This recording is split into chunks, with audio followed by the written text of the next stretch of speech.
Most people believe importance comes from action, from effort, from performance. They think people decide how much you matter after you prove yourself, after you contribute, after you show results. But human behavior doesn't work that way. Psychology shows something more uncomfortable. People decide how much you matter before you act, before you step forward, before you try. That decision happens silently, through perception, through presence, through what your nervous system communicates. You can see it in who gets interrupted and who doesn't. Once that decision is made, it quietly shapes how much attention, space, and seriousness your actions receive, often without anyone realizing it. Human behavior is decision-based.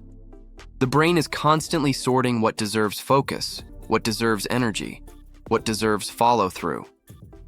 It does this automatically. Every environment triggers ranking: who leads, who supports, who fades into the background.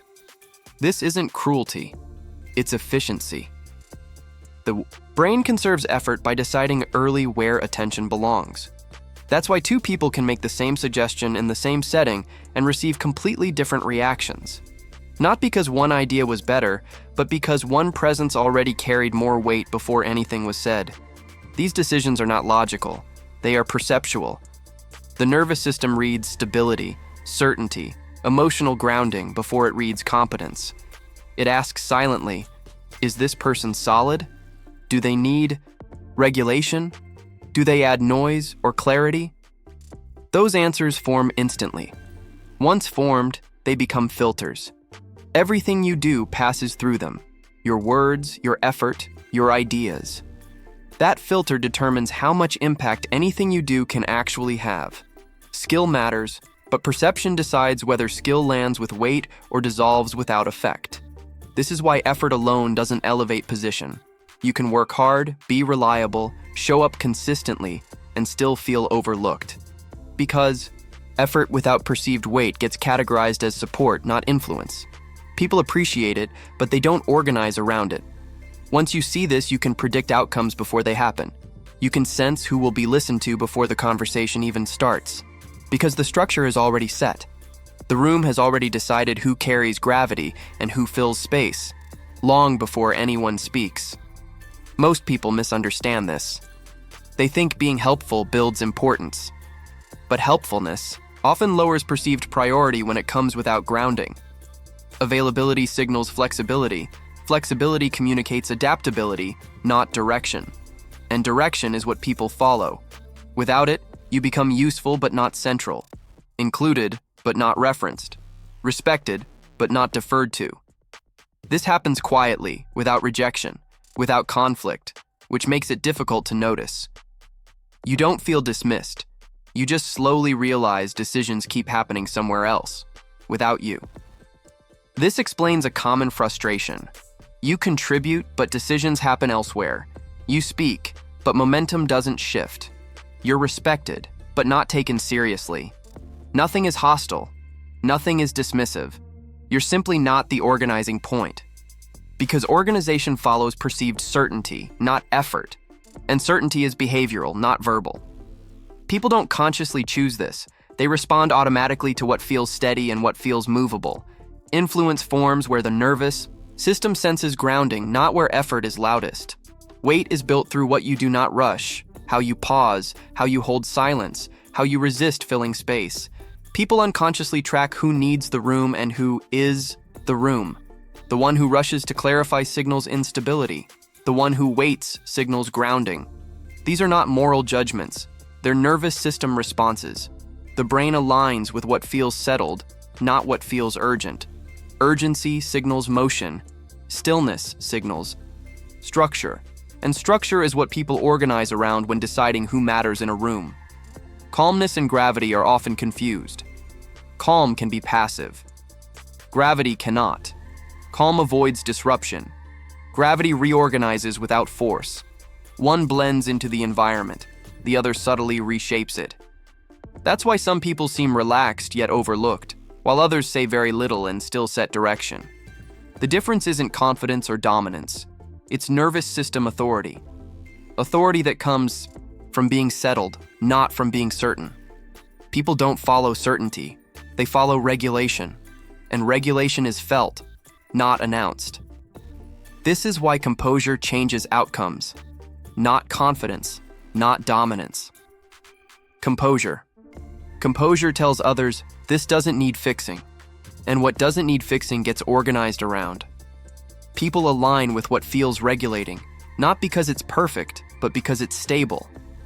Stability reduces cognitive load, and the brain always chooses the path that costs less energy.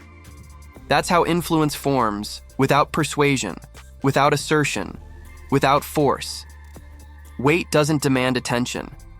It quietly attracts it by making the room feel safer. Over time, these signals accumulate. They form a reputation without words. You become someone whose presence stabilizes, or someone who adds friction. That reputation decides who waits for you, who checks with you, who moves without you.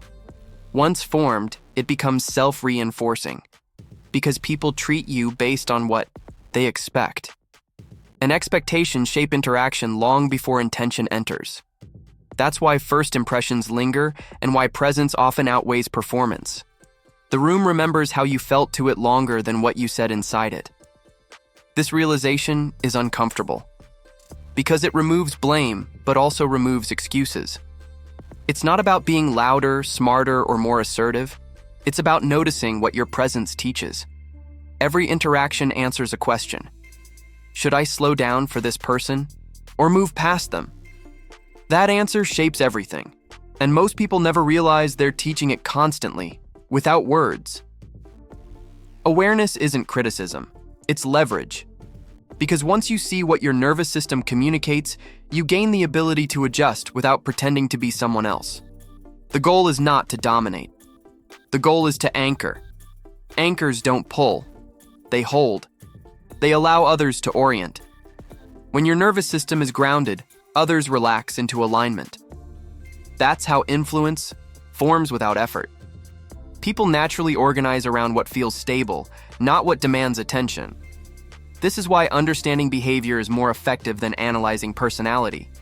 You're not fixed, and neither is your impact. Presence is adjustable. Weight is learnable.